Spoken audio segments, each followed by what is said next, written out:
기사입니다. 아침에 저를 이렇게 확 에너지가 올라오게 한 정말 빡치게 하는 기사 볼까요, 여러분? 영국권자 자녀 한국 국적 주자는 법무부, 적용 대상 95%가 중국인. 3,900명 중 95%인 3,700명이 해당한다. 법무부는 지난달 26일 한국 영주권자를 지닌 외국인의 미성년 자녀가 한국 국적을 쉽게 취득할 수 있는 국적법 개정안을 입법 예고했다. 자, 좋아. 이게 다 좋다고. 일단은 여기까지는 좋은데, 94.7%가 중국 국적자고 대만이 201명, 러시아 0.1명, 매년 6, 7명 자녀가 추가될 것으로 보인다.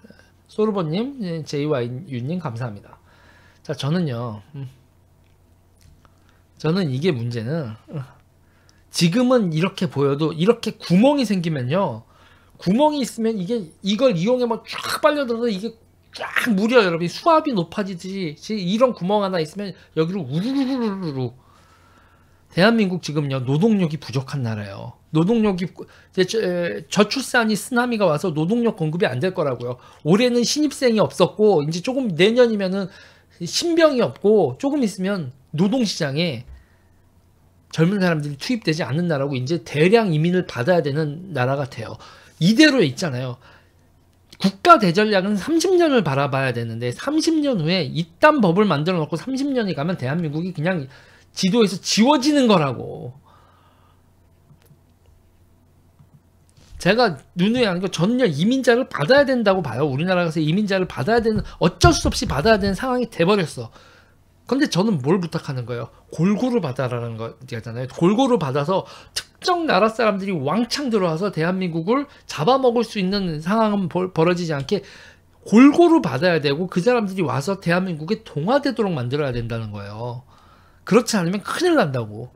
이건 국가 대전략으로 봐야 되는 건데, 특히 제가 얘기하잖아요. 프랑스에 알제리 사람들이 오는 건 알제리 사람들이 알제리란 국가가 이민자 얼마 보냈다고 프랑스한테 이래라 저래라 할 수는 없지만, 중국이란 나라는 대한민국에 이민자 보내놓고서 이래라 저래라 할 수 있다고. 그리고 더 문제는 이렇게 해서 국적을 취득한 다음에 이 사람들이 여러분 이중 국적자가 돼. 외국 국적 불행사 서약을 할 경우 중국과 한국 국적을 모두 유지하는 복수 국적자가 될 수 있다.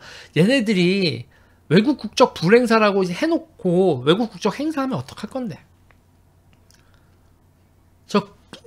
이렇게 서약 한번 했다고 중국이 우리보다 국력이 더 센 나라인데 저거를 존중을 해? 왜? 소련하고 독일이 불가침 조약 맺었으니까 쳐들어가지 않았을 거라는 그런 얘기를 하지. 외교에서, 국력에서, 뭐 내지는 대전략에서 저런 종이 쪼가리 서약 하나로 의존해가지고 괜찮을 거야 믿으라고? 말도 안 되는 얘기를 하고 있어. 인류 역사에서 있잖아요. 인류 역사에서 우리가 처음 겪는 거야. 대규모 이민을 받는데 그 이민을 보내는 나라가 이민을 받는 부자 나라보다 더 강국인 첫 번째 사례라고. 우리가 다른 나라 이민 정책하고 많이 다르다고. 유럽의 어떤 나라도 이슬람이 됐건 뭐가 됐던 간에 아프리카 사람들이 됐건 유럽에 이민 온 사람들 그 모국이 유럽 국가들을 뒤흔들 만큼의 강국은 없었다고. 다시 말해서 우리가 근대 사회에서 지금 대한민국의 저출산 상황에서 이민 받는 거에서 이게 우리가 처음 겪는 케이스라고. 이거에서 방심하면 나라가 지워진다고. 일본이 이민을 죽어라 안 받는 이유가 일본이 폐쇄적인 국가여서가 아니라 일본은 이런 대전략이 있는 거라고. 국가가. 그리고 일본이 이민 지금 받으면서도 중국 사람들은 되도록이면 걸으려고 하는 이유가 뭐겠냐고. 일본이 지금 이민사회로 그러면서 더 웃긴 건 대한민국, 일본이 이민 받을 때 가장 선호하는 나라가 어디야? 대한민국 청년들이야. 대한민국 청년들한테 땡큐 한단 말이야. 소득 수준 비슷하지, 교육 수준 비슷하지, 민주화 수준 비슷하지, 세계를 바라보는 시각도 별 문제 없지.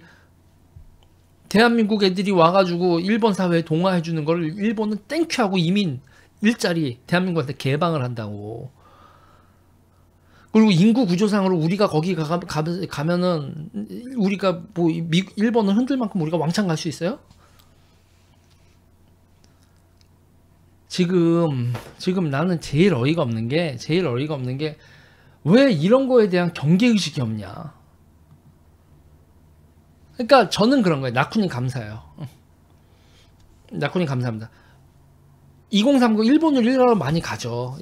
많이 갑니다. 그러니까 저는 우리나라가 한 번도 제국이었던 적도 없고 뭐가 한다고 해도 왜 이 나라가 이 정도 수준까지 올라왔는데도 그지 깡깽이 같은 수준을 유지하냐고.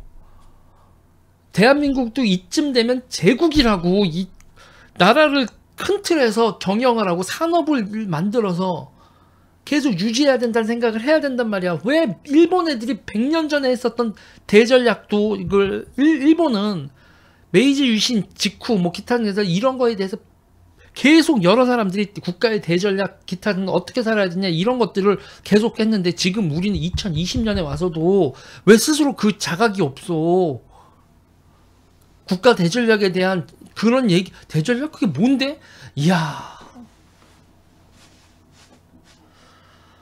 진짜 기절을 하는 거야. 다들 외국 유학은 뭐 했고 왜 했고, 아니 어떻게 그런 학파도 없고 이 대한민국의 국가적 대전략을 세워야 된다는 학파도 없고 학자도 없고 전문가도 없고 정치인도 없고 그 싱크탱크도 없고. 와, 난 요새 보고 있으면은 이게 나란가 싶다. 이게 나란가 싶어. 우리나라 수준이 진짜 한심하다. 아.